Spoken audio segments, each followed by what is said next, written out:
Students ਅਸੀਂ ਆਪਣਾ second ਐਸੇ ਸ਼ੁਰੂ ਕੀਤਾ ਸੀ ਕੱਲ। ਉਸ ਤੋਂ ਪਹਿਲਾਂ ਵੀ ਦੋ ਅਸੀਂ ਕਲਾਸਿਸ ਲਗਾ ਚੁੱਕੇ ਹਾਂ। ਉਹ ਐਸੇ ਦਾ ਨਾਮ ਹੈ the story of Shri Rama's exile. ਤਾਂ ਇਹ ਵਾਲਾ ਐਸੇ ਅਸੀਂ ਸ਼ੁਰੂ ਕੀਤਾ ਸੀ ਜੀ, ਅਸੀਂ ਕੰਪਲੀਟ ਕਰ ਲਿਆ। ਪਿਛਲੀਆਂ ਦੋ ਕਲਾਸਿਸ ਦੇ ਵਿੱਚ ਅਸੀਂ ਇਹ ਪੂਰਾ ਐਸੇ ਪੜ੍ਹ ਲਿਆ। ਐਕਸਪਲੇਨੇਸ਼ਨ ਤੇ ਐਨਾਲਿਸਿਸ ਬਹੁਤ ਵਧੀਆ ਤਰੀਕੇ ਨਾਲ ਕੀਤੀ ਹੈ। ਉਮੀਦ ਹੈ ਕਿ ਤੁਸੀਂ ਸਾਰਿਆਂ ਨੇ ਇਹ ਸਾਰੀ ਜੋ ਚੈਪਟਰ ਹੈ ਇਹ ਦੁਬਾਰਾ ਤੋਂ ਸਾਰਾ ਆਪਣੀ ਕਾਪੀਜ਼ ਤੇ ਗਲੋਸਰੀ ਵਗੈਰਾ ਇਸ ਦੀ ਨੋਟ ਕਰ ਲਈ ਹੋਏਗੀ। ਛੋਟੇ ਕੁਐਸਚਨਸ ਵੀ ਮੈਂ ਤੁਹਾਨੂੰ ਸ਼ਾਰਟ ਆਨਸਰ ਟਾਈਪ ਕੁਐਸਚਨਸ ਵੀ ਸੋਲਵ ਕਰਨ ਲਈ ਕਹੇ ਸੀ, ਤੁਸੀਂ ਕਰਕੇ ਦੇਖੇ ਹੋਣਗੇ। ਅੱਜ ਜੋ ਬੇਟਾ ਅਸੀਂ ਕਰ ਰਹੇ ਹਾਂ ਉਹ ਸਾਡਾ ਮੇਨ ਜੋ ਸਾਡੇ ਲੌਂਗ ਆਨਸਰ ਟਾਈਪ ਕੁਐਸਚਨ ਹੈ, ਜਿਨ੍ਹਾਂ ਨੂੰ ਤੁਸੀਂ ਐਸੇ ਟਾਈਪ ਕੁਐਸਚਨਸ ਵੀ ਕਹਿੰਦੇ ਹੋ, ਉਹ ਅਸੀਂ ਡਿਸਕਸ ਕਰਾਂਗੇ। ਤਾਂ ਬੇਟਾ ਤਿੰਨ ਇਹਦੇ ਵਿੱਚ ਨਾ ਮੇਨ ਕੁਐਸਚਨ ਬਣਦੇ ਆ, ਕਰੈਕਟਰ ਸਕੈਚ ਬਣਦੇ। ਤਾਂ ਕਰੈਕਟਰ ਸਕੈਚ ਤੁਹਾਨੂੰ ਪਤਾ ਆਪਾਂ ਪੂਰੀ ਸਟੋਰੀ ਪੜ੍ਹੀ ਹੈ, ਉਹਦੇ ਵਿੱਚ ਤਿੰਨ ਮੁੱਖ ਪਾਤਰ ਆਏ ਹੈ, ਵੈਸੇ ਤਾਂ ਚਾਰ ਆਏ ਹੈ। ਲੇਕਿਨ ਜਿਹੜੇ ਮੇਨ ਕਰੈਕਟਰਸ ਆਏ ਆ ਉਸ ਸਟੋਰੀ ਦੇ ਵਿੱਚ ਉਹ ਕਿਹੜੇ ਕਿਹੜੇ ਆਏ ਆ? ਰਾਮ, ਲਕਸ਼ਮਣ ਤੇ ਸੀਤਾ। ਤੇ ਇੱਕ ਚੌਥਾ ਕਰੈਕਟਰ ਸਾਡੀ ਸਟੋਰੀ ਸੀ ਮਾਤਾ ਕੁਸ਼ਲਿਆ। ਲੇਕਿਨ ਜਿਹੜੇ ਰਾਮ, ਲਕਸ਼ਮਣ ਤੇ ਸੀਤਾ ਦੇ ਕਰੈਕਟਰ ਸਕੈਚ ਹੈ ਬੜੇ ਇੰਪੋਰਟੈਂਟ ਹੈ, ਤਾਂ ਇਹ ਸਾਨੂੰ ਜਿਹੜੀਆਂ ਕਰਨੇ ਪੈਣੇ ਆ। ਤੇ ਕਈ ਵਾਰੀ ਇਸ ਚੈਪਟਰ ਦਾ ਥੀਮ ਆ ਜਾਂਦਾ ਹੈ, ਤਾਂ ਥੀਮ ਦੇ ਵਿੱਚ ਕੀ ਹੁੰਦਾ ਹੈ ਕਿ ਸਾਨੂੰ ਤਿੰਨਾਂ ਦੇ ਕਰੈਕਟਰ ਸਕੈਚ ਬਾਰੇ ਥੋੜਾ ਥੋੜਾ ਦੱਸਣਾ ਪੈਂਦਾ ਹੈ, ਤੇ ਮੇਨ ਥੀਮ ਬਾਰੇ ਵੀ ਦੱਸਣਾ ਪੈਂਦਾ ਹੈ ਕਿ ਬੇਸਿਕਲੀ ਦੱਸਿਆ ਕੀ ਗਿਆ ਹੈ ਚੈਪਟਰ ਦੇ ਵਿੱਚ। ਤਾਂ ਅੱਜ ਅਸੀਂ ਜੋ ਡਿਸਕਸ ਕਰ ਰਹੇ ਹਾਂ ਬੇਟਾ ਉਹ right the theme of the story of Shri Rama's exile. ਤਾਂ ਅਸੀਂ ਇਹ ਡਿਸਕਸ ਕਰ ਰਹੇ ਹਾਂ। ਤਾਂ ਆਪਾਂ ਆਨਸਰ ਸ਼ੁਰੂ ਕਰਦੇ ਹਾਂ ਜੀ ਕਿ the story of Shri Rama's exile deals with the exile of 14 years of Ram in Ramayana। ਹੁਣ ਇਹ ਜਿਹੜੀ ਸਟੋਰੀ ਹੈ ਇਹ ਕਿਸ ਨਾਲ ਸੰਬੰਧ ਰੱਖਦੀ ਹੈ? ਡੀਲਸ ਵਿਦ ਦਾ ਮਤਲਬ ਮੈਂ ਤੁਹਾਨੂੰ ਪਹਿਲਾਂ ਵੀ ਦੱਸਿਆ ਹੈ, ਕਾਫੀ ਵਾਰੀ ਵਰਡ ਆਇਆ ਹੈ ਜਦ ਆਪਾਂ ਐਸੇ ਟਾਈਪ ਕੁਐਸਚਨ ਸ਼ੁਰੂ ਕਰਦੇ ਹਾਂ ਤਾਂ ਇਹ ਸ਼ੁਰੂਆਤ ਦੇ ਵਿੱਚ ਆਉਂਦਾ ਹੈ, ਤਾਂ ਇਹਦਾ ਮਤਲਬ ਹੁੰਦਾ ਹੈ ਸੰਬੰਧਿਤ ਹੋਣਾ। ਤਾਂ ਇਹਨੂੰ ਤੁਸੀਂ ਧਿਆਨ ਰੱਖਿਆ ਕਰੋ। ਡੀਲਸ ਵਿਦ ਦਾ ਮਤਲਬ ਹੁੰਦਾ ਹੈ ਸੰਬੰਧਿਤ ਹੋਣਾ।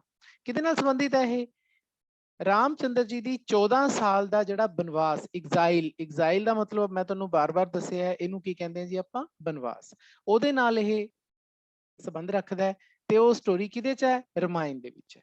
ਰਮਾਇਣ ਦੀ ਆਰ ਬੇਟਾ ਵੱਡੀ ਪਾਣੀ ਹੈ because it's a name of an epic, ਧਾਰਮਿਕ ਗ੍ਰੰਥ ਹੈ, ਤਾਂ ਅਸੀਂ ਪਹਿਲਾ ਅੱਖਰ ਵੱਡਾ ਪਾਣਾ ਹੈ। ਇਸੇ ਤਰ੍ਹਾਂ ਰਾਮ ਦਾ ਤਾਂ ਪਾਣੀ ਪਾਣਾ ਹੈ, ਤੇ ਬਾਕੀ ਜਿਹੜਾ ਆਪਾਂ ਚੈਪਟਰ ਦਾ ਨੇਮ ਪਾਣਾ ਬੇਟਾ ਉਹ ਬਿਲਕੁਲ ਜਿਸ ਤਰ੍ਹਾਂ ਮੈਂ ਪਾਇਆ ਉਵੇਂ ਪਾਣਾ ਹੈ, ਗਲਤੀ ਨਹੀਂ ਕਰਨੀ। ਐਪੈਸ ਦਾ ਧਿਆਨ ਰੱਖਣਾ ਹੈ, ਤਾਂ ਵੱਡੇ ਅੱਖਰਾਂ ਦਾ ਧਿਆਨ ਰੱਖਣਾ ਹੈ, ਛੋਟੇ ਅੱਖਰਾਂ ਦਾ ਧਿਆਨ ਰੱਖਣਾ ਹੈ, ਤੇ ਸਭ ਤੋਂ ਮੇਨ ਕੋਟਸ ਦਾ ਧਿਆਨ ਰੱਖਣਾ ਹੈ because it's a name of a chapter. ਅੱਗੇ ਚੱਲਦੇ ਹਾਂ ਜੀ ਕਿ Ram was the eldest son of king Dasharath. ਹੁਣ ਮੈਂ ਤੁਹਾਨੂੰ ਸਟੋਰੀ ਦੇ ਵਿੱਚ ਐਕਸਪਲੇਨ ਕੀਤਾ ਸੀ ਕਿ ਅਯੋਧਿਆ ਦੇ ਰਾਜੇ ਹੈ ਕਿੰਗ ਦਸ਼ਰਥ, ਰਾਜਾ ਦਸ਼ਰਥ, ਠੀਕ ਹੈ, ਡੀ ਵੱਡੀ ਪਾਣੀ ਹੈ। ਤੇ ਉਹਨਾਂ ਦੇ ਚਾਰ ਪੁੱਤਰ ਸੀ, ਉਹਨਾਂ ਚੋਂ ਸਭ ਤੋਂ ਵੱਡੇ ਐਲਡੈਸਟ, ਦਾ ਐਲਡੈਸਟ, ਦੇਖੋ ਆਪਾਂ ਤੀਸਰੀ ਡਿਗਰੀ ਯੂਜ਼ ਕੀਤੀ ਹੈ, ਐਲਡਰ, ਐਲਡੈਸਟ, ਤੇ ਉਸ ਤੋਂ ਪਹਿਲਾਂ ਦਾ ਲਾਇਆ, ਤਾਂ ਦਾ ਐਲਡੈਸਟ ਰਾਮ ਜਿਹੜੇ ਹੈ ਸਭ ਤੋਂ ਵੱਡੇ ਪੁੱਤਰ ਹੈ ਕਿਹਦੇ? ਰਾਜਾ ਦਸ਼ਰਥ ਦੇ। he was an ideal son।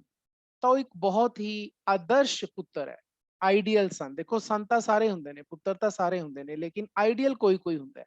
Ideal ਦਾ ਮਤਲਬ ਕੀ ਹੈ? ਆਦਰਸ਼। ਆਦਰਸ਼ ਦਾ ਮਤਲਬ ਕੀ ਹੈ ਕਿ ਉਹ ਪੁੱਤਰ ਜੋ ਆਪਣੇ ਵਾਕਈ ਸਾਰੇ ਪੁੱਤਰ ਦੇ ਫਰਜ਼ਾਂ ਨੂੰ ਜਾਣਦਾ ਹੈ ਤੇ ਉਸਨੂੰ ਉਹਨਾਂ ਫਰਜ਼ਾਂ ਨੂੰ ਨਿਰਵਾਹ ਵੀ ਕਰਦਾ ਆਪਣੀ ਜ਼ਿੰਦਗੀ 'ਚ। ਜਾਣਨਾ ਹੀ ਕਾਫੀ ਨਹੀਂ ਹੁੰਦਾ, ਲੇਕਿਨ ਉਹ ਫਰਜ਼ਾਂ ਤੇ ਪੂਰਾ ਵੀ ਉਤਰਨਾ ਹੁੰਦਾ ਹੈ। ਤਾਂ ਜੋ ਇਨਸਾਨ ਇਸ ਤਰ੍ਹਾਂ ਕਰਦਾ ਹੈ, ਆਪਣੇ ਫਰਜ਼ਾਂ ਨੂੰ ਪਤਾ ਹੈ ਤੇ ਫਿਰ ਉਸ ਫਰਜ਼ਾਂ ਦੇ ਉੱਪਰ ਪੂਰਾ ਵੀ ਉਤਰਦਾ ਹੈ, ਅਸੀਂ ਉਸ ਨੂੰ ਆਈਡੀਅਲ ਕਹਿੰਦੇ ਹਾਂ। ਆਈਡੀਅਲ ਦਾ ਮਤਲਬ ਕੀ ਹੈ ਬੇਟਾ? ਆਦਰਸ਼। ਇਹ ਜਿਹੜਾ ਆਈਡੀਅਲ ਸ਼ਬਦ ਹੈ ਬੇਟਾ ਬਾਰ-ਬਾਰ ਆਊਗਾ ਸਾਡੇ ਐਸੇ ਟਾਈਪ ਕੁਐਸਚਨ ਦੇ ਵਿੱਚ, ਤੈਨੂੰ ਸਮਝਣ ਦੀ ਲੋੜ ਹੈ ਕਿ ਆਈਡੀਅਲ ਦਾ ਮਤਲਬ ਕੀ ਹੈ। ਆਈਡੀਅਲ ਜਿਹੜਾ ਆਪਣੇ ਆਪ 'ਚ ਪੂਰਨ ਹੈ, ਜਿਹੜਾ ਆਪਣੇ ਆਪ 'ਚ ਪੂਰਾ ਪਰਪੱਕ ਹੈ, ਕੋਈ ਕਮੀ ਨਹੀਂ ਹੈ, ਠੀਕ ਹੈ। ਤੇ ਇਸ ਤਰ੍ਹਾਂ ਇਸ ਨੂੰ ਸਮਝਣਾ ਹੈ। ਹੀ ਓਬੇਡ ਦੀ ਅਨਜਸਟ ਕਮਾਂਡ ਆਫ ਹਿਸ ਫਾਦਰ। ਹੁਣ ਉਸਨੇ ਮੰਨਿਆ, ਓਬੇਡ, ਉਸਨੇ ਮੰਨਿਆ ਆਪਣੇ ਪਿਤਾ ਦੀ ਇੱਕ ਅਨਜਸਟ ਕਮਾਂਡ। ਨਾਓ ਅਨਜਸਟ ਜੋ ਅਨਿਆਏ ਵਾਲੀ, ਜੋ ਨਿਆਂ ਵਾਲੀ ਨਹੀਂ ਸੀ, ਜਸਟ ਦਾ ਆਪੋਜ਼ਿਟ ਹੋ ਗਿਆ ਅਨਜਸਟ, ਯੂਐਨ ਲਾ ਕੇ ਆਪਾਂ ਨੇ ਇਸ ਦਾ ਆਪੋਜ਼ਿਟ ਕਰਤਾ।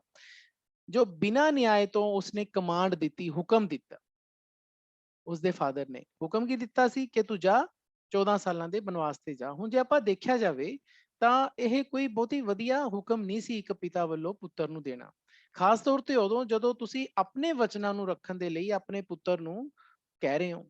ਤਾਂ ਇਹ ਅਨਜਸਟ ਕਮਾਂਡ ਸੀ, ਲੇਕਿਨ ਉਸਨੇ ਓਬੇ ਕੀਤਾ, ਉਸਨੇ ਉਸ ਨੂੰ ਮੰਨਿਆ। ਤਾਂ ਇੱਥੋਂ ਸਾਨੂੰ ਪਤਾ ਲੱਗਦਾ ਹੈ ਕਿ ਸ਼੍ਰੀ ਰਾਮ ਇੱਕ ਆਈਡੀਅਲ ਸਨ ਸੀ, ਆਪਣੇ ਪਿਤਾ ਦੀ ਹਰ ਗੱਲ ਮੰਨਦੇ ਸੀ, ਚਾਹੇ ਉਹ ਜਸਟ ਸੀ ਚਾਹੇ ਉਹ ਅਨਜਸਟ ਸੀ। The king had to fulfill a promise given to his queen. ਹੁਣ ਕਿੰਗ ਨੂੰ ਆਪਣਾ ਪ੍ਰੋਮਿਸ ਪੂਰਾ ਕਰਨਾ ਪੈਣਾ ਸੀ, had to fulfill। ਜਦੋਂ had to ਦੇ ਨਾਲ ਆਪਾਂ verb ਦੀ ਫਰਸਟ ਫਾਰਮ ਲਗਾਉਂਦੇ ਆ, ਵੈਸੇ ਵੀ to ਦੇ ਨਾਲ verb ਦੀ ਫਰਸਟ ਫਾਰਮ ਲੱਗਦੀ ਹੈ, ਇਨਫਿਨਿਟਿਵ ਹੁੰਦਾ ਹੈ, ਤਾਂ had to fulfill ਦਾ ਮਤਲਬ ਉਸ ਨੂੰ ਪੂਰਾ ਕਰਨਾ ਪੈਣਾ ਸੀ। The king had to fulfill, ਰਾਜੇ ਨੂੰ ਪੂਰਾ ਕਰਨਾ ਪੈਣਾ ਸੀ ਕਿ ਆ ਪ੍ਰੋਮਿਸ, ਇੱਕ ਵਚਨ ਜੋ ਉਸਨੇ ਕਿਹਨੂੰ ਦਿੱਤਾ ਸੀ, ਗਿਵਨ ਟੂ ਹਿਸ ਕੁਈਨ, ਆਪਣੀ ਰਾਣੀ ਨੂੰ ਦਿੱਤਾ ਸੀ, ਕੇਕਈ ਨੂੰ ਦਿੱਤਾ ਸੀ। ਤਾਂ ਉਸ ਵਚਨ ਦੇ ਮੁਤਾਬਕ ਹੀ ਸੈਂਟ ਰਾਮ ਟੂ ਦ ਐਗਜ਼ਾਈਲ, ਉਸਨੇ ਰਾਮ ਨੂੰ ਬਨਵਾਸ ਵਿੱਚ ਭੇਜ ਦਿੱਤਾ। ਸੈਂਡ, ਸੈਂਟ, ਸੈਂਟ, ਜੇ ਤੁਸੀਂ ਬੇਟਾ ਦੇਖੋ ਇਹ ਪੂਰਾ ਕੁਐਸਚਨ ਮੈਂ ਪਾਸਟ ਇਨਡੈਫੀਨਿਟ ਟੈਂਸ ਦੇ ਵਿੱਚ ਹੀ ਲਿਖਿਆ। ਮੈਕਸਿਮਮ ਜਿਹੜੇ ਲਾਈਨਸ ਨੇ ਉਹ ਸਿੰਪਲ ਪਾਸਟ ਟੈਂਸ ਦੇ ਵਿੱਚ ਲਿਖੀਆਂ ਹੋਈਆਂ। ਕਿਵੇਂ? ਸਬਜੈਕਟ ਦੇ ਨਾਲ ਵਰਬ ਦੀ ਦੂਸਰੀ ਫਾਰਮ ਤੇ ਉਸ ਤੋਂ ਬਾਅਦ ਆਬਜੈਕਟ ਜਾਂ ਕੰਪਲੀਮੈਂਟਸ ਆਉਂਦੇ। ਤਾਂ ਸਬਜੈਕਟ ਦੇ ਨਾਲ ਜਦੋਂ ਵਰਬ ਦੀ ਸੈਕੰਡ ਫਾਰਮ ਆਉਂਦੀ ਹੈ ਤਾਂ ਸਾਡਾ ਕੀ ਬਣ ਜਾਂਦਾ ਹੈ ਜੀ, ਸਿੰਪਲ ਪ੍ਰੈਜ਼ੈਂਟ ਟੈਂਸ। ਤਾਂ ਜਦੋਂ ਮੈਂ ਤੁਹਾਨੂੰ ਬੇਟਾ ਇਹ ਗ੍ਰਾਮਰ ਦੇ ਕਨਸੈਪਟ ਸਾਰੇ ਕਰਾਉਂਗਾ ਤਾਂ ਫਿਰ ਤੁਹਾਨੂੰ ਜ਼ਿਆਦਾ ਕਲੀਅਰ ਹੋਣਗੇ। ਅੱਗੇ ਜੀ, ਹੀ ਮੇਡ ਭਾਰਤ ਦਾ ਯੁਵਰਾਜ, ਭਰਤ ਸੌਰੀ ਭਰਤ ਦਾ ਯੁਵਰਾਜ। ਤਾਂ ਹੀ ਇੱਥੇ ਦਾ ਮਤਲਬ ਕੀ ਹੈ, ਦੋਨਾਂ ਹੀ ਦਾ ਮਤਲਬ ਕੀ ਹੈ, ਫਾਦਰ ਦਸ਼ਰਥ, ਦਸ਼ਰਥ ਨੂੰ ਕਿਹਾ ਗਿਆ। ਤਾਂ ਦਸ਼ਰਥ ਨੂੰ ਦਸ਼ਰਥ ਨੇ ਭਰਤ ਜੋ ਉਸਦਾ ਪੁੱਤਰ ਹੈ ਉਸਨੂੰ ਉਹਨੇ ਯੁਵਰਾਜ ਬਣਾਤਾ, ਯੁਵਰਾਜ ਬਣਾਤਾ ਉਸਨੂੰ। ਠੀਕ ਹੈ, ਤੁਹਾਨੂੰ ਪਤਾ ਹੈ ਕਿ 4 ਬੇਟੇ ਸੀ ਉਹਦੇ, ਰਾਮ, ਲਕਸ਼ਮਣ, ਭਰਤ ਤੇ ਸ਼ਤਰੂਘਨ, ਤੇ ਭਰਤ ਨੂੰ ਉਹਨੇ ਯੁਵਰਾਜ ਬਣਾਤਾ। ਇਹ ਦੂਸਰੇ ਉਹਦਾ ਵਚਨ ਸੀਗਾ ਜੋ ਉਹਨੇ ਕੇਕਈ ਨੂੰ ਦਿੱਤਾ ਸੀ। ਬਟ ਬਲੇਮਡ, ਇੱਥੇ ਥੋੜਾ ਜਿਹਾ ਚੇਂਜ ਕਰ ਲਓ ਬੇਟਾ, ਥੋੜਾ ਟਾਈਪੋ ਐਰਰ ਹੋ ਗਈ, ਮੈਂ ਇੱਥੇ ਲਿਖ ਦਿੰਦਾ, ਇੱਥੇ ਤੁਸੀਂ ਬਟ ਤੋਂ ਬਾਅਦ ਰਾਮ ਪਾ ਲਓ, ਬਟ ਰਾਮ, ਠੀਕ ਹੈ, ਇੱਥੇ ਪਾ ਲੈਣਾ, ਮੇਰੇ ਤੋਂ ਮਿਸ ਹੋ ਗਿਆ ਇਹ। But Ram ਬਲੇਮਡ neither the king ਨੌਰ Kaikeyi, ਪਰ ਇਹ ਸਾਨੂੰ ਪੜ੍ਹਿਆ ਕਿ ਰਾਮ ਨੇ ਨਾ ਤਾਂ, ਬਲੇਮ ਦਾ ਮਤਲਬ ਦੋਸ਼ੀ ਠਹਿਰਾਣਾ ਹੈ ਨਾ, ਕਸੂਰਵਾਰ ਠਹਿਰਾਣਾ, ਨਾ ਤਾਂ ਰਾਮ ਨੇ ਕਿ ਕਿੰਗ ਨੂੰ ਕਸੂਰਵਾਰ ਠਹਿਰਾਇਆ ਅਤੇ ਨਾ ਹੀ ਕੇਕਈ ਨੇ। ਤਾਂ ਇੱਥੇ ਬੇਟਾ ਨੀਦਰ ਤੇ ਨੌਰ ਪਿਆ, ਇਹ ਨੀਦਰ ਤੇ ਨੌਰ ਜਿਹੜੇ ਆਉਂਦੇ ਨੇ ਇਹ ਕੰਜੰਕਸ਼ਨਸ ਹੁੰਦੇ ਨੇ ਇੱਕ ਤਰ੍ਹਾਂ ਦੇ, ਜਿਹੜੇ ਡਬਲ ਚ ਆਉਂਦੇ ਨੇ, ਜੋੜੇ ਚ ਆਉਂਦੇ ਨੇ, ਨੀਦਰ ਦੇ ਨਾਲ ਨੌਰ ਆਉਂਦਾ ਹੈ। ਇਹ ਵੀ ਇੱਕ ਗ੍ਰਾਮਰ ਦਾ ਬੇਟਾ ਕਨਸੈਪਟ ਹੈ, ਆਪਾਂ ਕਰਾਂਗੇ। ਤਾਂ ਇੱਥੇ ਇਹਦਾ ਮਤਲਬ ਇਹ ਹੈ ਕਿ ਰਾਮ ਨੇ ਨਾ ਤਾਂ, ਨੀਦਰ ਦਾ ਮਤਲਬ ਨਾ ਤਾਂ ਰਾਜੇ ਨੂੰ ਬਲੇਮ ਕੀਤਾ ਅਤੇ ਨਾ ਹੀ ਕੇਕਈ ਨੂੰ ਬਲੇਮ ਕੀਤਾ। ਕੇਕਈ ਕੌਣ ਹੈ? ਇਹ ਉਹੀ ਰਾਣੀ ਹੈ ਜਿਸਨੇ ਉਸ ਤੋਂ 2 ਵਾਰ ਮੰਗ ਲਏ। ਤਾਂ ਹੀ ਥੌਟ, ਹੀ ਦਾ ਮਤਲਬ ਇੱਥੇ ਰਾਮ ਤੋਂ ਹੈ, he thought it is his prime duty to obey his parents. ਤਾਂ ਰਾਮ ਤਾਂ ਇਹ ਸੋਚਦਾ ਹੈ ਕਿ ਇਹ ਉਸਦਾ ਮੁੱਖ ਕਰਤੱਵ ਹੈ, ਮੁੱਖ ਫਰਜ਼ ਹੈ, ਪ੍ਰਾਈਮ ਡਿਊਟੀ, ਮੁੱਖ ਕਰਵ ਹੈ, ਆਪਣਾ ਫਰਜ਼ ਹੈ, ਕਰਤੱਵ ਹੈ ਕਿ ਕੀ ਉਹ ਆਪਣੇ ਪੇਰੈਂਟਸ ਨੂੰ ਓਬੇ ਕਰੇ, ਮੰਨੇ, ਆਪਣੇ ਪੇਰੈਂਟਸ, ਆਪਣੇ ਮਾਤਾ ਪਿਤਾ ਦਾ ਕਹਿਣਾ ਮੰਨੇ, ਉਹਦਾ ਮੁੱਖ ਕਰਤੱਵ ਹੈ ਇਹ, ਇਸ ਦਾ ਰਾਮਚੰਦਰ ਜੀ ਦਾ, ਰਾਮਚੰਦਰ ਜੀ ਦੇ ਮੁਤਾਬਕ। ਲਕਸ਼ਮਣ ਵਾਸ ਹਿਸ ਯੰਗਰ ਬ੍ਰਦਰ, ਹੁਣ ਲਕਸ਼ਮਣ ਰਾਮਚੰਦਰ ਜੀ ਦੇ ਛੋਟੇ ਭਰਾ ਨੇ, ਹਿਸ ਦਾ ਮਤਲਬ ਇੱਥੇ ਫਿਰ ਰਾਮਚੰਦਰ ਤੋਂ ਹੈ, ਹਿਸ ਯੰਗਰ ਬ੍ਰਦਰ, ਯੰਗਰ ਦਾ ਮਤਲਬ ਛੋਟਾ, ਯੰਗ ਯੰਗਰ। ਹੁਣ ਤੁਸੀਂ ਦੇਖੋ ਇੱਥੇ ਸੈਕਿੰਡ ਡਿਗਰੀ ਲੱਗੀ ਕਿਉਂਕਿ 2 ਬੰਦਿਆਂ ਦੇ ਵਿੱਚ ਕੰਪੈਰੀਜ਼ਨ ਹੈ, ਰਾਮ ਤੇ ਲਕਸ਼ਮਣ ਤੇ ਆਪਾਂ ਸੈਕਿੰਡ ਡਿਗਰੀ ਯੂਜ਼ ਕੀਤੀ ਹੈ। 2 ਬੰਦਿਆਂ ਦੇ ਵਿੱਚ ਜਦੋਂ ਆਪਾਂ ਕੰਪੈਰੀਜ਼ਨ ਕਰਦੇ ਹਾਂ ਤਾਂ ਸੈਕਿੰਡ ਡਿਗਰੀ ਯੂਜ਼ ਕਰਦੇ ਹਾਂ। ਹੁਣ ਲਕਸ਼ਮਣ ਜਿਹੜਾ ਹੈ ਉਹ ਰਾਮ ਨੂੰ ਬਹੁਤ ਜ਼ਿਆਦਾ ਪਿਆਰ ਕਰਦਾ ਹੈ, ਹੀ ਲਵਡ ਰਾਮ ਵੈਰੀ ਡੀਪਲੀ, ਭਰਾਤਰੀ ਪਿਆਰ ਹੈ ਦੋਨਾਂ ਦਾ ਆਪਸ ਚ। ਹੀ ਦਾ ਮਤਲਬ ਇੱਥੇ ਲਕਸ਼ਮਣ ਦੀ ਗੱਲ ਹੋ ਰਹੀ ਹੈ। ਤਾਂ ਲਕਸ਼ਮਣ ਜੀ ਰਾਮਚੰਦਰ ਜੀ ਨੂੰ ਬਹੁਤ ਜ਼ਿਆਦਾ ਡੂੰਘਾ, ਡੀਪਲੀ, ਬਹੁਤ ਜ਼ਿਆਦਾ ਪਿਆਰ ਕਰਦੇ। ਹੀ thought that it was unjust to send Ram to the exile। ਹੁਣ ਲਕਸ਼ਮਣ ਤਾਂ ਇਹ ਸੋਚਦਾ ਹੈ, ਲਕਸ਼ਮਣ ਇਹ ਸੋਚਦਾ ਹੈ ਕਿ ਇਹ ਤਾਂ ਅਨਿਆਏ ਹੈ, it was unjust, unjust ਦਾ ਮਤਲਬ ਉਹੀ ਅਨਿਆਏ, ਨਿਆਂ ਦਾ ਉਲਟ, unjust ਹੈ ਕਾਦੇ ਲਈ ਕਿ ਰਾਮ ਨੂੰ ਐਗਜ਼ਾਈਲ ਚ ਭੇਜਿਆ ਜਾ ਰਿਹਾ, ਬਨਵਾਸ ਭੇਜਿਆ ਜਾ ਰਿਹਾ। ਰਾਮ ਦਾ ਕੀ ਕਸੂਰ ਹੈ? ਕਸੂਰ ਕਿਸੇ ਹੋਰ ਦਾ ਜਾਂ ਵਚਨ ਕਿਸੇ ਹੋਰ ਦਾ, ਰਾਮ ਨੂੰ ਕਿਉਂ ਉਹਦੇ ਵਿੱਚ ਇਨਵੋਲਵ ਕੀਤਾ ਜਾ ਰਿਹਾ? ਰਾਮ ਨੂੰ 14 ਸਾਲ ਲਈ ਬਨਵਾਸ ਕਿਉਂ ਭੇਜਿਆ ਜਾ ਰਿਹਾ? ਉਹ ਲਕਸ਼ਮਣ ਇਹ ਸੋਚਦਾ। ਤਾਂ ਹੀ ਵਾਸ ਵੈਰੀ ਐਂਗਰੀ, ਸਾਨੂੰ ਪਤਾ ਹੈ ਬੇਟਾ ਇਹ ਚੈਪਟਰ ਚ ਪੜਿਆ, ਬਹੁਤ ਜ਼ਿਆਦਾ ਗੁੱਸੇ ਚ ਆ ਜਾਂਦਾ ਹੈ Lakshman. He wanted to kill the enemies of Ram, ਤਾਂ ਉਹ ਇਹ ਵੀ ਕਹਿੰਦਾ ਹੈ ਕਿ ਤੁਸੀਂ ਮੈਨੂੰ ਇੱਕ ਵਾਰੀ ਹੁਕਮ ਦਿਓ, ਤੁਹਾਡੇ ਜਿੰਨੇ ਦੁਸ਼ਮਣ ਹੈ ਸਾਰਿਆਂ ਨੂੰ ਮਾਰ ਦੂੰਗਾ। ਤਾਂ ਉਹੀ ਹੈ ਕਿ ਹੀ ਵਾਂਟਡ, ਉਹ ਚਾਹੁੰਦਾ ਸੀ, ਟੂ ਕਿਲ, ਮਾਰ ਦੇਣਾ, ਦਾ ਐਨੀਮੀਜ਼, ਐਨੀਮੀਜ਼ ਦੁਸ਼ਮਣਾਂ ਨੂੰ, ਆਫ ਰਾਮ, ਰਾਮ ਦੇ ਜਿੰਨੇ ਦੁਸ਼ਮਣ ਹੈ ਸਾਰਿਆਂ ਨੂੰ ਮੈਂ ਇਕੱਲਾ ਹੀ ਨਜਿੱਠ ਲੂੰ। ਇਹ ਸਾਰੀਆਂ ਗੱਲਾਂ ਸਾਨੇ ਚੈਪਟਰ ਦੇ ਵਿੱਚ ਬੇਟਾ ਇਹ ਡਿਸਕਸ ਕੀਤੀਆਂ ਨੇ, ਪੜ੍ਹੀਆਂ ਨੇ। ਬਟ ਰਾਮ ਕਾਮਡ ਹਿਮ ਡਾਊਨ, ਪਰ ਰਾਮ ਨੇ ਉਸ ਨੂੰ ਠੰਡਾ ਕਰਤਾ, ਉਸਦਾ ਗੁੱਸਾ ਸ਼ਾਂਤ ਕਰਤਾ। ਕਾਮ ਕਾਮ ਵਰਬ ਦੀਆਂ ਫਾਰਮਸ ਨੇ ਜੀ, ਦੂਜੀ ਫਾਰਮ ਫੇਰ ਲਾਈ ਹੈ। ਹਿਮ ਦਾ ਮਤਲਬ ਇੱਥੇ ਲక్ష్మణ ਨੂੰ ਕਿਹਾ ਗਿਆ, ਤਾਂ ਰਾਮ ਨੇ ਲక్ష్మణ ਨੂੰ ਸ਼ਾਂਤ ਕਰਤਾ। But he decided to go with Ram to the exile. ਪਰ ਚਲੋ ਜਦੋਂ ਰਾਮਚੰਦਰ ਜੀ ਨੇ ਉਸ ਦੀਆਂ ਗੱਲਾਂ, ਲక్ష్మణ ਦੀਆਂ ਗੱਲਾਂ ਨਹੀਂ ਮੰਨੀਆਂ, ਫਿਰ ਉਹਨੇ ਆਪਣਾ ਦੂਸਰੀ ਗੱਲ ਕਹੀ ਕਿ ਠੀਕ ਹੈ, ਤੁਸੀਂ ਆਹ ਗੱਲ ਤਾਂ ਨਹੀਂ ਮੰਨੀ, ਪਰ ਦੂਜੀ ਗੱਲ ਤੁਸੀਂ ਮੇਰੀ ਜ਼ਰੂਰ ਮੰਨੋ ਕਿ ਮੈਂ ਤੁਹਾਡੇ ਨਾਲ ਬਨਵਾਸ ਤੇ ਜਾਊਂਗਾ ਜੇ ਤੁਸੀਂ ਬਨਵਾਸ ਤੇ ਗਏ। ਤਾਂ ਹੀ ਦਾ ਮਤਲਬ ਇੱਥੇ ਲక్ష్మణ ਹੈ। ਲక్ష్మణ ਨੇ ਨਿਸ਼ਚਾ ਕੀਤਾ ਕਿ ਉਹ ਰਾਮ ਦੇ ਨਾਲ ਜਾਏਗਾ, ਕਿੱਥੇ? ਟੂ ਦ ਐਗਜ਼ਾਈਲ, ਬਨਵਾਸ, 14 ਸਾਲ ਦੇ ਬਨਵਾਸ ਉਹ ਵੀ ਜਾਊਗਾ। ਤਾਂ ਆਪਣੇ ਉਹੀ ਭਰਾ ਵਾਲਾ ਉਸਨੇ ਆਪਣਾ ਫਰਜ਼ ਪੂਰਾ ਕੀਤਾ, ਵੱਡਾ ਭਰਾ ਜਾ ਰਿਹਾ ਹੈ ਤਾਂ ਮੈਂ ਪਿੱਛੇ ਕਿਉਂ ਰਹਾ, ਮੈਂ ਵੀ ਜਾਊਂਗਾ ਆਪਣੇ ਭਰਾ ਦੇ ਨਾਲ। ਤਾਂ ਇੱਥੋਂ ਕੀ ਪਤਾ ਲੱਗਦਾ ਹੈ ਕਿ he is an example of selfless brotherly love, ਕਿ ਉਹ ਇੱਕ ਭਰਾਤਰੀ ਪਿਆਰ, ਬ੍ਰਦਰਲੀ, ਦੇਖੋ ਬ੍ਰਦਰ ਤੋਂ ਬੇਟਾ ਬ੍ਰਦਰਲੀ ਬਣਦਾ ਹੈ। ਬ੍ਰਦਰ ਇੱਕ ਨਾਊਨ ਹੈ ਜਿਹਦਾ ਮਤਲਬ ਹੁੰਦਾ ਹੈ ਭਰਾ, ਲੇਕਿਨ ਉਹਦੇ ਪਿੱਛੇ ਆਪਾਂ ਜੇ ਐਲਵਾਈ ਲਾ ਦਈਏ ਤਾਂ ਬ੍ਰਦਰਲੀ ਐਡਜੈਕਟਿਵ ਬਣ ਜਾਂਦਾ ਹੈ ਨਾ। ਤਾਂ ਭਰਾਤਰੀ, ਭਰਾਵਾਂ ਵਾਲਾ ਪੰਜਾਬੀ ਚ ਆਪਾਂ ਕਹਾਂਗੇ, ਭਰਾਵਾਂ ਵਾਲੇ ਪਿਆਰ ਦੀ ਇੱਕ ਸੈਲਫਲੈਸ ਐਗਜ਼ਾਮਪਲ ਹੈ। ਸੈਲਫਲੈਸ ਦਾ ਮਤਲਬ ਜਦੋਂ ਆਪਣਾ ਕੋਈ ਸਵਾਰਥ ਨਾ ਹੋਵੇ, ਨਿਸਵਾਰਥ। ਦੇਖੋ ਹੁਣ ਲక్ష్మణ ਨੂੰ ਤਾਂ ਨਹੀਂ ਬਨਵਾਸ ਦਿੱਤਾ ਗਿਆ ਸੀ, ਰਾਜੇ ਨੇ ਤਾਂ ਆਪਣੇ ਵਰ ਦੇ ਵਿੱਚ 14 ਸਾਲ ਦਾ ਬਨਵਾਸ ਰਾਮ ਨੂੰ ਦਿੱਤਾ ਸੀ, ਲక్ష్మణ ਨੂੰ ਤਾਂ ਨਹੀਂ ਦਿੱਤਾ ਸੀ। ਲੇਕਿਨ ਉਸ ਦਾ ਦੇਖੋ ਨਿਸਵਾਰਥ ਪਿਆਰ ਸੀ ਆਪਣੇ ਭਰਾ ਦੇ ਲਈ। ਉਹਨੇ ਕਿਹਾ ਕਿ ਜੇਕਰ ਮੇਰਾ ਵੱਡਾ ਭਰਾ ਜਾਊਗਾ ਤਾਂ ਮੈਂ ਵੀ ਜਾਊਂ। ਤਾਂ ਇਹ ਇੱਕ ਸੈਲਫਲੈਸ ਬ੍ਰਦਰਲੀ ਲਵ ਦੀ ਐਗਜ਼ਾਮਪਲ ਹੈ ਜੋ ਕਿਤੇ ਹੋਰ ਨਹੀਂ ਮਿਲਦੀ, ਉਦਾਹਰਨ ਹੈ। ਦੇਖੋ ਇੱਥੇ ਹੀ ਦਾ ਮਤਲਬ ਇੱਥੇ ਲక్ష్మణ ਤੋਂ। ਤਾਂ ਬੇਟਾ ਸਾਰੀਆਂ ਜਿਹੜੀਆਂ ਲਾਈਨਸ ਆ ਰਹੀਆਂ ਨੇ ਇਹ ਲక్ష్మణ ਦੇ ਕਰੈਕਟਰ ਸਕੈਚ ਦੇ ਵਿੱਚ ਤੁਸੀਂ ਇਨਕਲੂਡ ਕਰ ਸਕਦੇ ਹੋ। ਤਾਂ ਹੁਣ ਅੱਗੇ ਸੀਤਾ ਜੀ ਦੀ ਆਪਾਂ ਗੱਲ ਕਰਦੇ ਹਾਂ ਕਿ ਸੀਤਾ ਵਾਜ਼ ਰਾਮਾ's ਵਾਈਫ। ਤਾਂ ਹੁਣ ਜਿਹੜੀ ਸੀਤਾ ਹੈ ਉਹ ਰਾਮ ਜੀ ਦੀ ਵਾਈਫ ਹੈ। ਤੁਹਾਨੂੰ ਪਤਾ ਹੈ ਕਿ ਜਿਸ ਟਾਈਮ ਇਹ ਵਰ ਮੰਗੇ ਗਏ ਉਹਨਾਂ ਤੋਂ ਪਹਿਲਾਂ ਹੀ ਸਾਰੇ ਭਰਾਵਾਂ ਦੀ ਸ਼ਾਦੀ ਹੋ ਚੁੱਕੀ ਸੀ। ਤਾਂ ਰਾਮ ਦੀ ਸ਼ਾਦੀ ਸੀਤਾ ਨਾਲ ਹੋਈ ਸੀ। ਸੀਤਾ ਜੋ ਕਿ ਕਿੰਗ ਜਨਕ, ਰਾਜੇ ਜਨਕ ਜੋ ਮਿਥਿਲਾ ਦੇ ਰਾਜਾ ਸੀ, ਉਹਨਾਂ ਦੀ ਬੇਟੀ ਸੀ। ਤਾਂ ਇੱਥੇ ਐਪੈਸ ਪਈ ਹੈ ਨਾ, ਤਾਂ ਇੱਥੇ ਮਤਲਬ ਕਿ ਸੀਤਾ ਰਾਮਚੰਦਰ ਜੀ ਦੀ ਵਾਈਫ ਸੀ। ਠੀਕ ਹੈ, ਸ਼ੀ ਵਾਜ਼ ਕਿੰਗ ਜਨਕਸ ਡਾਟਰ। ਤਾਂ ਕੌਣ ਸੀਗੀ? ਰਾਜਾ ਜਨਕ ਦੀ ਪੁੱਤਰੀ। ਰਾਜਾ ਜਨਕ ਦੀ ਪੁੱਤਰੀ ਸੀ, ਰਾਜਾ ਜਨਕ ਮਿਥਿਲਾ ਦੇ ਰਾਜਾ ਸੀ। She went with her husband to live in the forest. ਤਾਂ ਉਹ ਵੀ ਚਲੀ ਗਈ, she went with her husband, ਆਪਣੇ ਪਤੀ ਦੇ ਨਾਲ, ਟੂ ਲਿਵ ਰਹਿਣ ਦੇ ਲਈ, ਇਨ ਦਾ ਫੋਰੈਸਟ, ਜੰਗਲ ਦੇ ਵਿੱਚ, ਜੰਗਲ ਦੇ ਵਿੱਚ ਰਹਿਣ ਲਈ ਉਹ ਵੀ ਚਲੀ ਗਈ। ਕਿਉਂ? ਸ਼ੀ ਸੈਡ, ਉਸਨੇ ਕਿਹਾ, that she was a part of her husband। ਤਾਂ ਉਹ ਕਹਿੰਦੀ ਹੈ ਕਿ ਮੈਂ, ਮਤਲਬ ਇੱਥੇ ਸ਼ੀ ਦਾ ਮਤਲਬ ਇੱਥੇ ਸੀਤਾ ਤੋਂ ਹੈ ਕਿ ਉਹ ਤਾਂ ਆਪਣੇ ਪਤੀ ਦਾ ਪਾਰਟ, ਹਿੱਸਾ ਹੈ, ਉਸ ਤੋਂ ਵੱਖ ਹੋ ਹੀ ਨਹੀਂ ਸਕਦੀ। ਜਿੱਥੇ ਉਹਦਾ ਪਤੀ ਜਾਊ ਪਤਨੀ ਵੀ ਨਾਲ ਹੀ ਜਾਊ। She refused to stay in the palace. ਉਸਨੇ ਮਨਾ ਕਰਤਾ, ਸ਼ੀ ਰਿਫਿਊਜ਼ਡ, ਉਸਨੇ ਮਨਾ ਕਰਤਾ ਕਿ ਉਹ ਰਹੇ ਕਿੱਥੇ? ਪੈਲੇਸ ਦੇ ਵਿੱਚ, ਮਹਿਲਾਂ 'ਚ ਰਹੇ। ਦੇਖੋ ਹੁਣ ਪ੍ਰਿੰਸੈਸ ਸੀਗੀ ਉਹ, ਆਪਾਂ ਪੜ੍ਹਿਆ ਇਹ ਆਪਣੇ ਚੈਪਟਰ ਦੇ ਵਿੱਚ। ਬਨਵਾਸ ਇਹਨੂੰ ਵੀ ਨਹੀਂ ਸੀ ਮਿਲਿਆ, ਬਨਵਾਸ ਤਾਂ ਸਿਰਫ ਰਾਮ ਨੂੰ ਮਿਲਿਆ ਸੀ 14 ਸਾਲ ਦੇ, ਠੀਕ 14 ਸਾਲਾਂ ਦਾ। ਨਾ ਸੀਤਾ ਨੂੰ ਮਿਲਿਆ ਸੀ, ਨਾ ਲక్ష్మణ ਨੂੰ। ਲక్ష్మణ ਨੇ ਆਪਣੇ ਭਰਾ ਵਾਲਾ ਫਰਜ਼ ਪੂਰਾ ਕੀਤਾ, ਇਹਨੇ ਆਪਣੀ ਪਤਨੀ ਦਾ ਫਰਜ਼ ਪੂਰਾ ਕੀਤਾ ਵੀ ਮੈਂ ਤਾਂ ਆਪਣੇ ਪਤੀ ਨਾਲ ਜਾਊਂ, ਜਿੱਥੇ ਮੇਰਾ ਪਤੀ ਚਾਹੇ ਜੰਗਲਾਂ 'ਚ ਰਹੇ ਮੈਂ ਉਹਦੇ ਨਾਲ ਹੀ ਜਾਊਂ, ਮੈਂ ਮਹਿਲਾਂ 'ਚ ਨਹੀਂ ਆਪਣੇ ਪਤੀ ਤੋਂ ਬਗੈਰ ਰਹਿ ਸਕਦੀ। ਤਾਂ ਦੇਖੋ ਉਸਨੇ ਮਨਾ ਕਰਤਾ। ਸ਼ੀ ਵਾਜ਼ ਅ ਬਰੇਵ ਵੂਮਨ। ਤਾਂ ਉਹ ਬਹੁਤ ਹੀ ਬਹਾਦਰ ਔਰਤ ਸੀ। ਉਹਨੇ ਕਿਹਾ ਨਾ ਕਿ ਮੈਨੂੰ ਜੇ ਜੰਗਲਾਂ 'ਚ ਜਾਊਂਗੀ, ਮੈਨੂੰ ਐਨੀਮਲਸ, ਸਨੇਕਸ, ਉਹ ਸਾਰੀਆਂ ਗੱਲਾਂ ਕੀਤੀਆਂ ਨੇ, ਮੈਨੂੰ ਉਹਨਾਂ ਤੋਂ ਕੋਈ ਡਰ ਨਹੀਂ ਲੱਗੂਗਾ, ਬਿਕੋਜ਼ ਤੁਸੀਂ ਮੇਰੇ ਨਾਲ ਹੋਗੇ, ਮੈਨੂੰ ਡਰ ਕਾਹਦਾ?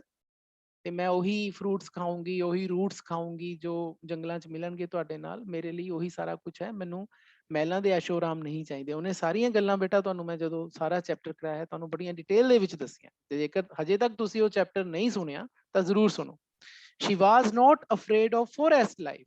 ਤਾਂ ਉਹ ਡਰਦੀ ਨਹੀਂ ਸੀ, was not afraid of, afraid ਦੇ ਨਾਲ ਹਮੇਸ਼ਾ ਆਫ ਪ੍ਰੈਪੋਜੀਸ਼ਨ ਆਉਂਦੀ ਹੈ, ਅਫਰੇਡ ਦੇ ਨਾਲ ਹਮੇਸ਼ਾ ਆਫ ਆਉਂਦੀ ਹੈ ਪ੍ਰੈਪੋਜੀਸ਼ਨ। ਤਾਂ ਉਹ ਜੰਗਲੀ ਜੀਵਨ ਤੋਂ, ਫੋਰੈਸਟ ਲਾਈਫ, ਜੰਗਲੀ ਜੀਵਨ ਤੋਂ ਬਿਲਕੁਲ ਨਹੀਂ ਸੀ ਡਰਦੀ, ਬਿਲਕੁਲ ਨਹੀਂ ਸੀ ਡਰਦੀ। ਇਹ ਸਾਰੀਆਂ ਗੱਲਾਂ ਆਪਾਂ ਨੇ ਚੈਪਟਰ 'ਚ ਪੜ੍ਹੀਆਂ ਨੇ। She requested Ram not to forsake her. Forsake ਇੱਕ ਨਵਾਂ ਸ਼ਬਦ ਹੈ ਤੁਹਾਡੇ ਲਈ। ਤਾਂ ਉਸਨੇ ਰਾਮਚੰਦਰ ਜੀ ਨੂੰ ਪ੍ਰਾਰਥਨਾ ਕੀਤੀ, ਰਿਕੁਐਸਟਡ, ਪ੍ਰਾਰਥਨਾ ਕੀਤੀ ਕਿ ਉਹ ਉਸ ਨੂੰ ਛੱਡ ਕੇ ਨਾ ਜਾਵੇ। ਫੋਰਸੇਕ ਦਾ ਮਤਲਬ ਹੁੰਦਾ ਹੈ ਛੱਡਣਾ, ਛੱਡਣਾ, ਠੀਕ ਹੈ ਜੀ। ਹਰ ਦਾ ਮਤਲਬ ਸੀਤਾ ਜੀ ਨੂੰ। ਤਾਂ ਉਸਨੇ ਰਾਮਚੰਦਰ ਨੂੰ ਰਿਕੁਐਸਟ ਕੀਤੀ ਕਿ ਉਸ ਨੂੰ ਫੋਰਸੇਕ ਨਾ ਕਰੇ, ਉਸ ਨੂੰ ਨਾ ਛੱਡ ਕੇ ਜਾਵੇ, ਨੋਟ ਟੂ ਫੋਰਸੇਕ, ਠੀਕ ਹੈ ਜੀ।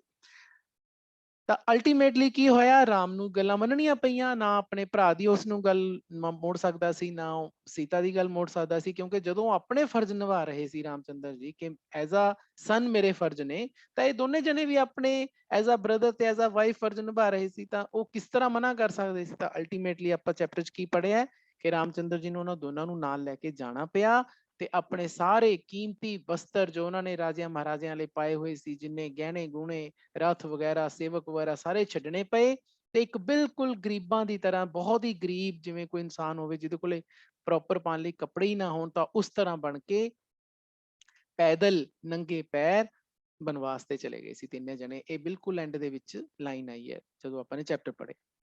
ਤਾਂ Ram had to yield to her request. Now yield to ਦਾ ਮਤਲਬ ਹੁੰਦਾ ਹੈ ਮੰਨ ਜਾਣਾ, ਝੁਕਣਾ, ਯੀਲਡ ਟੂ।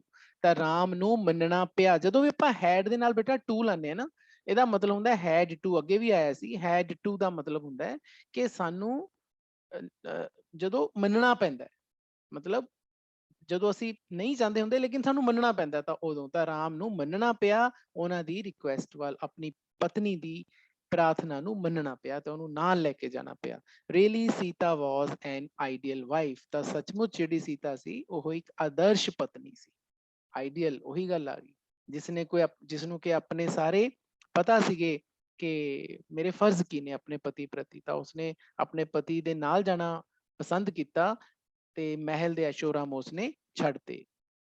ਤਾਂ ਬੇਟਾ ਇਸ ਤਰੀਕੇ ਨਾਲ ਇਹ ਵੱਡਾ ਕੁਐਸਚਨ ਬਣਦਾ। ਅੱਛਾ, ਇਸ ਕੁਐਸਚਨ ਦੇ ਵਿੱਚ ਨਾ ਸਾਰੇ ਹੀ ਕਰੈਕਟਰ ਸਕੈਚ ਕਵਰ ਹੁੰਦੇ ਨੇ, ਸੀਤਾ ਜੀ ਦੇ ਵੀ, ਲਕਸ਼ਮਣ ਦੇ ਵੀ ਤੇ ਰਾਮਚੰਦਰ ਜੀ ਦੀ। ਸ਼ੁਰੂਆਤ ਦੇ ਵਿੱਚ ਜਿਹੜੀਆਂ ਲਾਈਨਸ ਆਈਆਂ ਬੇਟਾ ਉਹ ਰਾਮਚੰਦਰ ਜੀ ਦੀਆਂ ਨੇ, ਫਿਰ ਲਕਸ਼ਮਣ ਦੀਆਂ ਆਈਆਂ, ਫਿਰ ਸੀਤਾ ਦੀਆਂ ਆਈਆਂ। ਤਾਂ ਤੁਸੀਂ ਇਹ ਪੂਰਾ ਜਿਹੜਾ ਕੁਐਸਚਨ ਹੈ ਇਹਨੂੰ ਯਾਦ ਕਰ ਲੈਣਾ, ਇਸ ਨੂੰ ਚੰਗੀ ਤਰ੍ਹਾਂ ਕਾਪੀਜ਼ ਤੇ, ਬਿਲਕੁਲ ਹੁਣ ਤਾਂ ਤੁਸੀਂ ਦੇਖੋ ਦੇਖ ਰਹੇ ਹੋ, ਸਮਝ ਰਹੇ ਹੋ, ਲੇਕਿਨ ਜਦੋਂ ਤੁਸੀਂ ਇਸ ਦੀ ਮੈਂ ਰਿਕਾਰਡਿੰਗ ਤੁਹਾਨੂੰ ਭੇਜੂੰਗਾ, ਲਿੰਕ ਭੇਜੂੰਗਾ, ਤਾਂ ਤੁਸੀਂ ਆਪਣੀ ਕਾਪੀਜ਼ ਤੇ ਇਹਨੂੰ ਬਹੁਤ ਹੀ ਵਧੀਆ ਤਰੀਕੇ ਨਾਲ ਇਸ ਨੂੰ ਨੋਟ ਡਾਊਨ ਕਰ ਲੈਣਾ ਆਪਣੀਆਂ ਫੈਨ ਨੋਟਬੁੱਕਸ ਤੇ ਉਸਦੀਆਂ ਮੈਨੂੰ ਪਿਕਸ ਜ਼ਰੂਰ ਭੇਜਣੀਆਂ। ਮੇਰੇ ਵੱਲੋਂ ਅੱਜ ਬੇਟਾ ਇਹ ਜਿਹੜਾ ਚੈਪਟਰ ਹੈ ਕੰਪਲੀਟ ਹੈ, ਲੇਕਿਨ ਹਾਂ ਇਸਦੀਆਂ ਕੁਝ ਐਕਸਰਸਾਈਜ਼ਸ ਆਪਣੀਆਂ ਰਹਿੰਦੀਆਂ, ਮੇ ਵੀ ਸ਼ਾਇਦ ਆਪਾਂ ਇੱਕ ਅੱਧੀ ਕਲਾਸ ਹੋਰ ਲਗਾਈਏ ਇਸ ਦੀ। ਨਾਲ ਨਾਲ ਆਪਣਾ ਕੰਮ ਕਰੀ ਜਾਓ। ਹੁਣ ਇੱਕ ਵਾਰੀ ਮੈਂ ਤੁਹਾਨੂੰ ਸਾਰਿਆਂ ਨੂੰ ਅਨਮਿਊਟ ਕਰ ਦਾਂ।